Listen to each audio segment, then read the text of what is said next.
Hey guys, it's your girl Kyla B, and as always, welcome back to my channel. So today I just wanted to go ahead and review the Revair reverse hair dryer. I am using it for the first time on my locks, and I'm very excited about it. When I tell you I've had my eyes on this thing for a while, I mean a while. So I'm gonna go ahead and show you how I achieved this braid out in about an hour and 15 to an hour and a half. And I'm talking braids, wash, and dry, and results. So if you're interested in hearing my review of the hairdryer and watching me go ahead and do this process, then I suggest you stay tuned. So I'm just going to fast forward from this point on. You guys know how to braid. I'm sure you guys know how to braid and bend the ends yourselves. I'm just showing you how I braided my hair. I want to say I did about 10, no, not 10. I did about 15 braids or so, just to make sure that my braid out would be detailed enough. Then I went ahead, washed my hair, dried it with a t-shirt, and then started the timer so you guys could see exactly how long this entire process took. So now this is just me putting my braid into the space in the hairdryer for your hair to go. I started with the hairdryer at my scalp, and the tension was really low. Just to start it off, started at the scalp, and then I just moved the hairdryer up and down on the braid until it was dry. This entire process took about 2 minutes.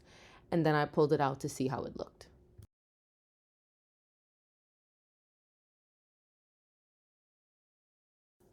Then I did the same thing for the other braids on this side of my head. They all took about 2 minutes to 2.5 minutes to dry, and that was that.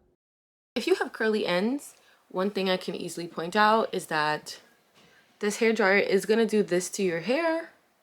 It's going to straighten those ends out, and you're going to end up with this. So then I just repeated that same process on every braid all around my head until I got to the front. And then I took my time and undid each and every braid.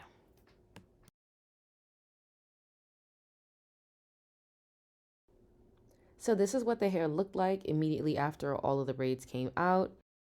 So like I was saying, some of the ends were a little straight. So what I did was I went ahead and wet my fingers. And on any of the little straggly kind of ends, I just took the water, my wet fingers, and kind of just rubbed them on the ends to kind of bring the curls back to life so they wouldn't look so straight. So this is the final look, and it only took me 36 minutes to dry my hair. Overall, the entire thing probably took maybe an hour, and probably took me 10-15 minutes to braid it up, and another 10-15 minutes to wash. So we're looking at about an hour and 10 minutes, somewhere between like an hour and 15 or an hour and a half to do this entire look. So the hairdryer is pretty easy to use once you figure out how everything works. It does come with a little pamphlet to give you directions for how to use it. So we have the on button here. This is how you turn it on or off. On this side, we get to choose how high or how low the suction power is. There are numbers here to tell you where you are. Then when you actually get to the device, here, when you have it in the middle, no heat. When you put it on this side, low heat. And when you put it on two, you get high heat. So really and truly, you have to play around and find the settings that work best for you. And then once you figure that out, that will be it. So if you do a lot of braid outs, I would definitely recommend it. Overall, I would rate the hairdryer an 8 out of 10.